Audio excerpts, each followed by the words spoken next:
దొరికిందా? అత్తయ్య ఎక్కడికి వెళ్ళిందో ఏమో. నాకేమనిపిస్తోందంటే అత్తయ్యనెవరో ఏదో అనుంటారు. ఆవిడకు కోపం వచ్చి ఉంటుంది, అందుకే ఇల్లు వదిలేసి వెళ్లిపోయి ఉంటుంది. మీరా గారి కోసం చాలా వెతికాం, ఎక్కడ కనిపించలేదు. కొంపదీసి ఏదైనా అఘాయిత్యం చేసుకోలేదు కదా? ఏంటి? నాకైతే చాలా భయం వేస్తుంది. కొంపదీసి ఏమైనా అనర్థం జరిగిందేమో. దలియా అమ్మ, మీరలా ఏమాత్రం ఆలోచించకండి. అత్తయ్య అలాంటిదేమీ చేసుకోదు. అలా ఏదో ఎందుకు చేసుకుంటుంది? నేను పిన్నిగాని ఎంతగానో ప్రేమిస్తున్నాను. ఆవిడ కోసం నేను ఎన్నో చేస్తాను. అలా ఎలా ఆవిడ మనల్ని వదిలేసి వెళ్ళిపోతుంది? వదిలేసి వెళ్ళి ఉండదు రమా. నువ్వేం ఆందోళన పడకు. ఆవిడ నాకు ఇన్నేళ్ల నుంచి తెలుసు. ఏదో విషయంలో ఆవిడకు కోపం వచ్చి ఉంటుంది, అందుకే ఇల్లు వదిలేసి వెళ్లిపోయి ఉంటుంది. మనం ఆవిడను వీలైనంత తొందరగా వెతకాల్సి ఉంటుంది. కానీ ఎందుకు వెళ్ళిపోయింది? అసలు ఎక్కడికి వెళ్ళిపోయింది? తనకు అర్థం కావడం లేదా? తను వెళ్ళడం వల్ల మనందరం ఎంత ఆందోళన పడుతున్నామో. ఎప్పుడు చాలా తెలివైన దానిలో మాట్లాడుతుంది, కానీ ఇప్పుడు తను తెలివి తక్కువ పనిచేసింది. నాన్న,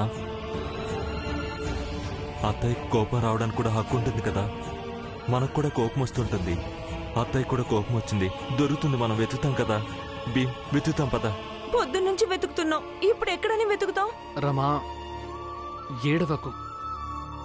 వెతుకుతాము, దొరుకుతుంది.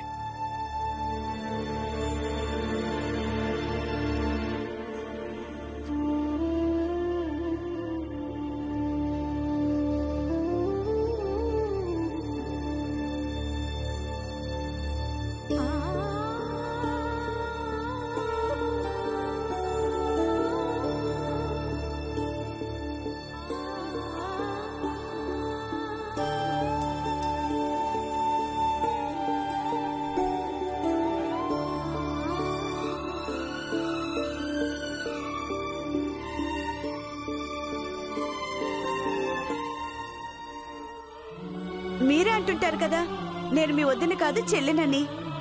ఇది మీ కుటుంబం వదిన, మేమంతా మీకైన వాళ్ళం.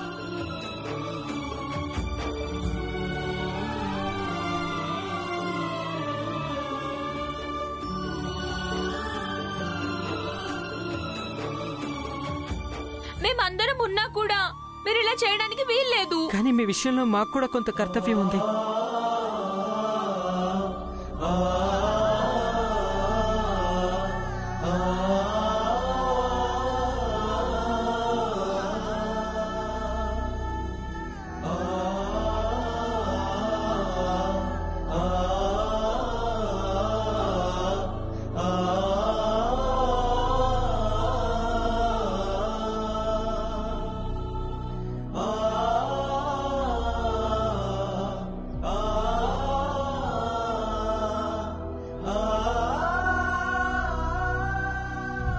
మీరెందుకు ఏడుస్తున్నారు?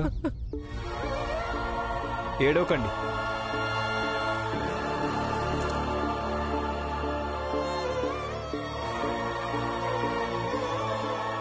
ఇదిగోండి.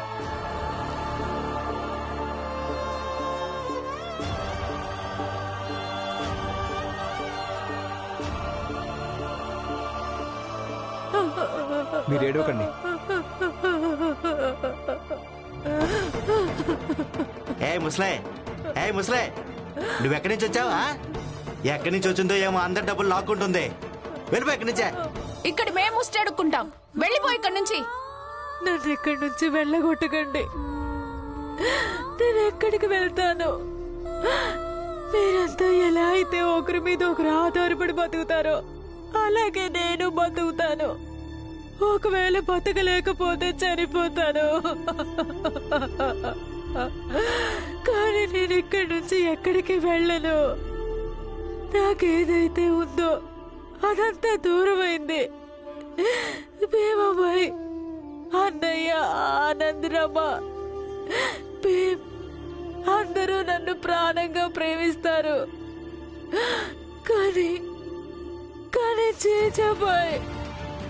జీజాబాయ్ వాళ్ళందరినీ మనశ్శాంతిగా ఉండనివ్వదు. నాకు మళ్ళీ అక్కడికి వెళ్ళాలని లేదు. నీకు నువ్వే ఇక్కడి నుంచి వెళ్తావా లేక మెడబట్టి గంటమంటావా? ఉండు, మెడబట్టి గంటేస్తావు. వెళ్ళు ఇక్కడి నుంచి, వెళ్ళు.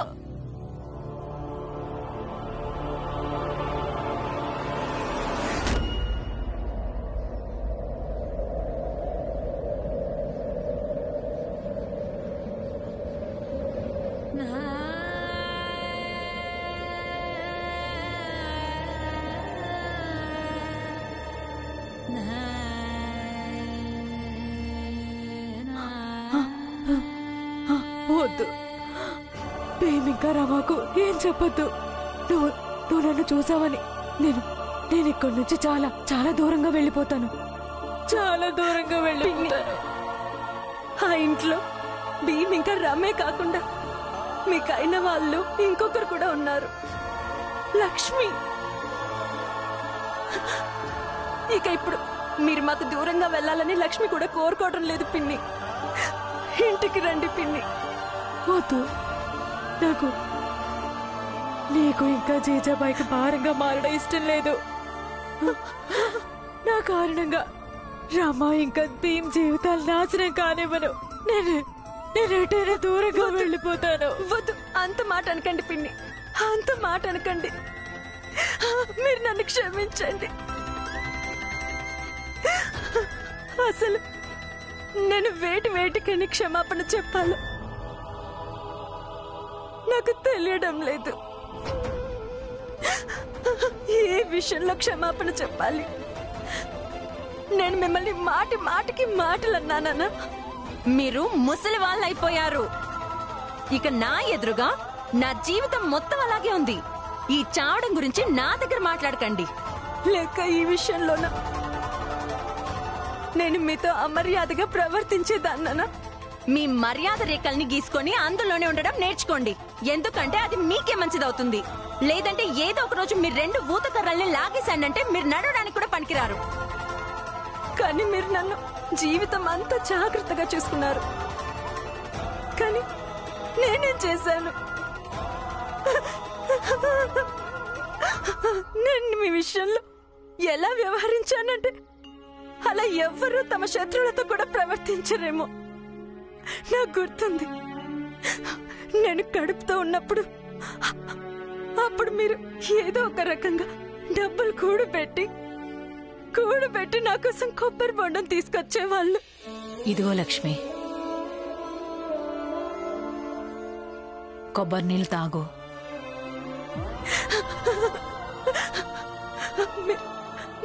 మీరు పదండి. నన్ను క్షమించకపోయినా సరే, కానీ ఇంటికి పదండి పిన్ని, ఇంటికి పదండి. ఒకవేళ మీరు రాకుంటే ఇక నేను కూడా మీతో పాటు ఇక్కడే ఉంటాను. మీరెక్కడెక్కడికి వెళ్తే నేను కూడా అక్కడికి వస్తాను. కానీ మీరు లేకుండా నేను ఇంటికి వెళ్ళను. ఇంటికి పదండి లక్ష్మి.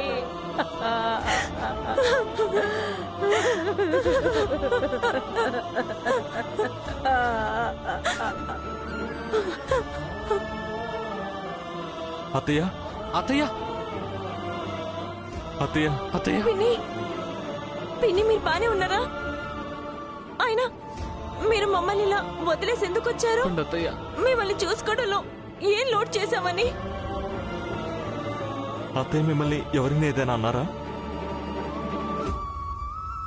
అయ్యో మీరా గారా? అక్క, మీరిలా ఇల్లు వదిలేసి రాకుండా ఉండాల్సింది. చూడండి అందరూ ఎంతో కంగారు పడుతున్నారు.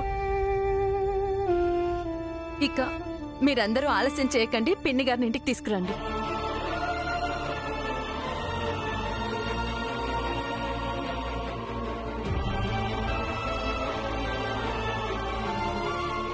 మీరందరూ ఎందుకు అలా చూస్తున్నారు?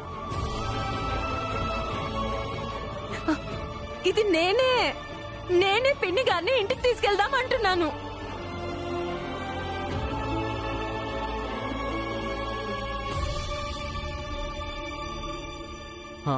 అవునత్తయ్య, ఇంటికి పదండి. చూడు మీరా, ఇప్పుడు మన పెద్ద కోడలు కూడా నిన్ను తీసుకెళ్ళడానికి వచ్చింది. ఇంటికి పద.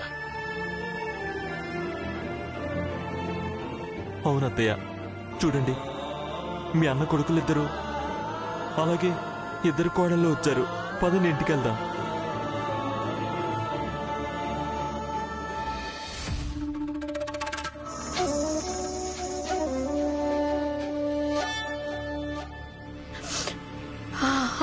అయ్యో దినా, మీరెలా అయిపోయారో చూడండి. ఇలా ఇల్లు వదిలేసి పారిపోవాల్సిన అవసరం ఏమొచ్చింది మీకు? మేమంతా ఎంతగా కంగారు పడిపోయామో. పదండి, ఇంటికి వెళ్ళిపోదాం. పదండి. వద్దు వద్దు భీమ్, నాకు మీ అందరికీ భారంగా మారడం ఇష్టం లేదు. ఒకవేళ రేపు మీకు ఏదైనా జరిగితే అది భరించడం నా వల్ల కాదు భీమ్. అత్తయ్య, రేపేం జరుగుతుందో అది రేపు చూసుకుందాం.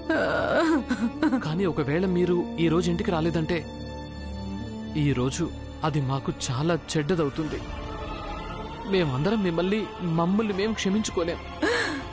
మేము మా అత్తయ్య బాగోగులు కూడా చూసుకోలేకపోయామని. చూడు పిన్ని, రేపెలాంటి చెడు జరగదు. తోడుగా మేమంతా ఉన్నాం కదా, ఏం కాదు. మీరింటికి పదండి. అవును వదినా, పదండి. మేమంతా ఉన్నాం కదా, పదండి. అవును, మేమంతా కూడా తోడున్నాం. ఇక మీరెలా ఇంటికి దూరంగా ఉండటానికి వీల్లేదు. మీరన్నది అక్షరాల నిజం. ఇక జరిగింది చాలు. పదండి మీరా గారు, పదండి. అవునమ్మా, మీరా గారిని ఇంటికి తీసుకెళ్ళడానికి ఏదైనా ఏర్పాటు చేయాలి. అవునమ్మా, మీరా గారిని ఎలాగైనా ఇంటికి తీసుకెళ్ళడానికి మనం ఏదైనా చేయాలి. నువ్వు నాతో రా. సరే పద. త్వరగా వెళ్ళండి, త్వరగా. మీరా, ఇంటికి పద. మొండి పట్టు పట్టకు.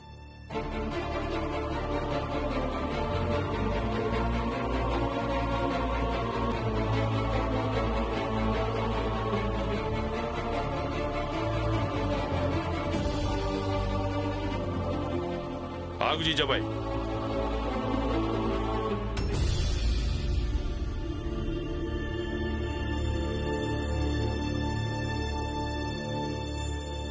నువ్వే మీరాని ఏదో అన్నావు కదూ?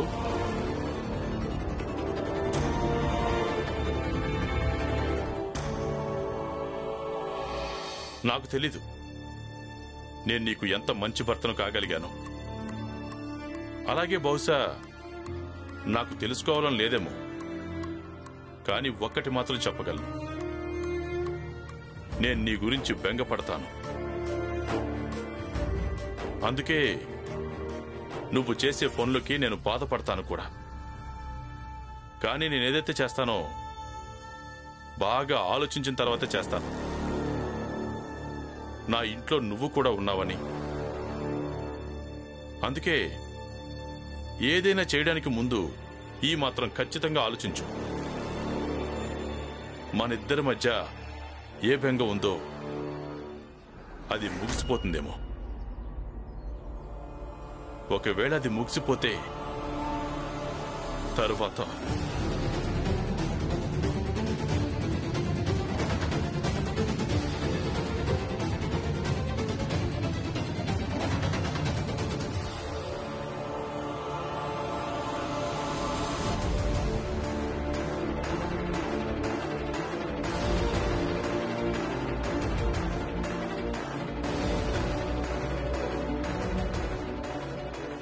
చాలు ఆగండి. ముందుగా మీరా గారి కాళ్ళు చేతులు వేడి నీళ్లతో కాపడం పెడదాం. అవును బాబు, పులియా చెప్పింది నిజమే. నువ్వు వెళ్ళి తొందరగా ఇసుక మూట తీసుకురా, నేను పొయ్యి వెలిగిస్తాను. సరే. అత్తయ్య, నొప్పి పెడుతోందా? ఇప్పటికైనా హాస్పిటల్కి వెళ్ళొచ్చు. వద్దు, నాకెక్కడికి రావాలని లేదు. నిజంగానా పిన్ని? అవును.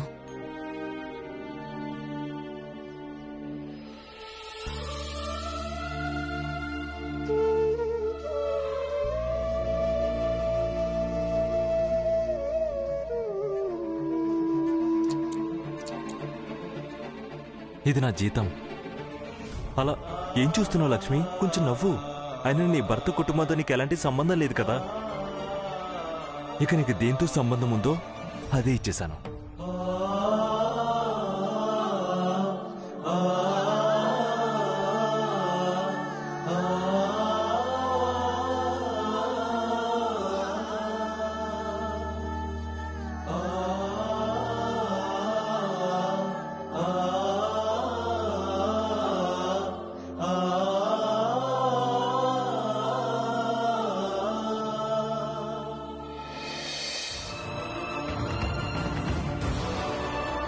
పిన్ని, రేపు ఎలాంటి చెడు జరగదు.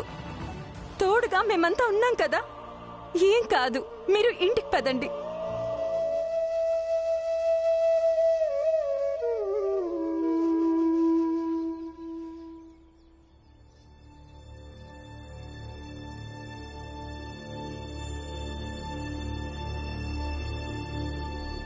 మీరు నన్ను క్షమించొచ్చు కదా. చూడండి, నాకు కుటుంబం అక్కర్లేదని నాకేం లేదు, భర్త అక్కర్లేదని లేదు. కేవలం లేనితనం నాలో తెలివిని, ఆలోచించే శక్తిని అంతం చేసింది అంతే. అలాగే తెలుసో తెలియకనో నేను మీకున్న ఆశల్ని నెరవేర్చలేకపోయాను. కానీ నన్ను క్షమించి ఒక కొత్త జీవితాన్ని ప్రారంభించడానికి అవకాశం ఇవ్వండి. మీరు నన్ను క్షమించండి.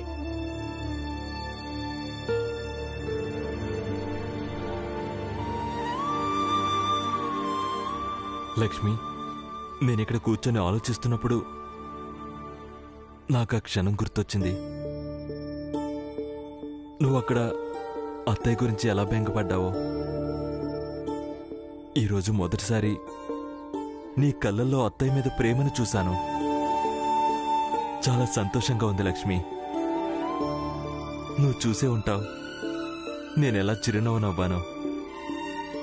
తర్వాత నువ్వు వచ్చావు. ఇక నిన్ను చూడగానే నా చిరునవ్వంతా మాయమైపోయింది లక్ష్మి. ఇన్ని సంవత్సరాల్లో నీలో చాలా రంగులు చూశాను కదా. నాకు నమ్మకమే పోయింది. ప్రతిరోజు ఒక కొత్త అబద్ధం ఉంటుంది లక్ష్మి, ఒక కొత్త పథకం ఉంటుంది. ఇప్పుడు అది ఎలాంటి కొత్త అబద్ధం? కాదు, లేదలా, అలా ఏం కాదు. నేను నిజంగానే మారిపోయాను. ఇక ఇలాగే ఉంటాను. నేను మీకు మాటిస్తున్నాను. మాటిస్తున్నావా? అవును. సరే. భీమ్, ఏమండి? రమా, భీమ్. ఏమైందన్నయ్య? లక్ష్మి ఇందాకే నాకు ఒక మాట ఇచ్చింది. ఇప్పుడు మీతో కూడా ఏదో చెప్పాలనుకుంటుంది. ఏంటది? చెప్పు లక్ష్మి. నాకే మాట ఇచ్చావో, ఏ క్షమాపణ చెప్పావో అది వీళ్ళిద్దరికి చెప్పు. ఎందుకంటే నువ్వు వీళ్ళ నేరస్తురాలివి. చెప్పు.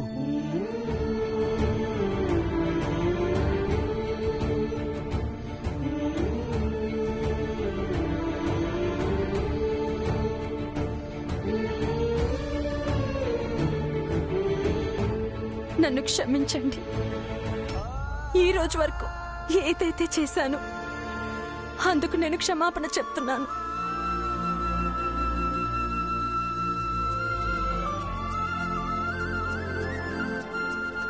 భీమ్రావ్, నువ్వెప్పటి నుంచో ఈ ఇంట్లో చెడ్డవాడిగానే ఉన్నావు. ఈ విషయంలో కొందరు మీ పక్షాన ఉంటే కొందరు ప్రతిపక్షంలో ఉన్నారు. కానీ ఈ రోజు నుంచి మీ ఈ వదిన ఎప్పుడు మీ పక్షానే ఉంటుంది.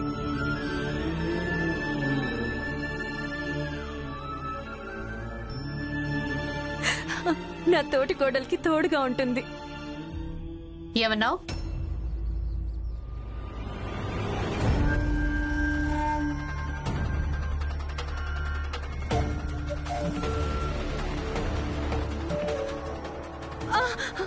అత్తయ్య, ఏమన్నావే నువ్వు? నేనేదో విన్నాను లక్ష్మి. నీకు పెళ్ళైన దగ్గర నుంచి ప్రతి క్షణం నేను నీకు తోడుగా ఉన్నాను. ఇక నువ్వు ఈ భీమ్ ఇంకా రమకి తోడుగా ఉంటావా? నువ్విందాకన్నది ఇదే కదా? మళ్ళీ చెప్పు, నేను కూడా వింటాను. నువ్వెంత మోసగత్తెవో, నీ స్వార్థం కోసం నాకు వెన్నుపోటు ఎలా పొడిచావో. అమ్మా, నిన్ను కాదు, నేను లక్ష్మిని అడుగుతున్నాను. లక్ష్మినే నాకు జవాబు చెప్పాలి. చెప్పు లక్ష్మి. అత్తయ్య, నేను మీరు చేసే ఆరోపణలన్నిటినీ అంగీకరిస్తాను. మోసగత్తనన్నా, స్వార్థపర్రాలనన్నా, వెన్నుపోటు పొడిచానన్నా అన్ని అంగీకరిస్తాను. కానీ అత్తయ్య, భీమ్రావ్ ఇంకా రమకి తోడుగా ఉంటాను.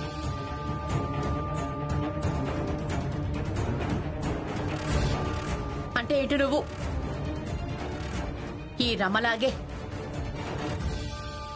నాకు వ్యతిరేకంగా వెళ్తావా? నేను చెప్పిన మాటలేవి వినవా? మాట మాటికి నన్ను అవమానిస్తూ ఉంటావా? మీరేమంటున్నారు అత్తయ్య? రమ మిమ్మల్ని ఎప్పుడు అవమానించింది?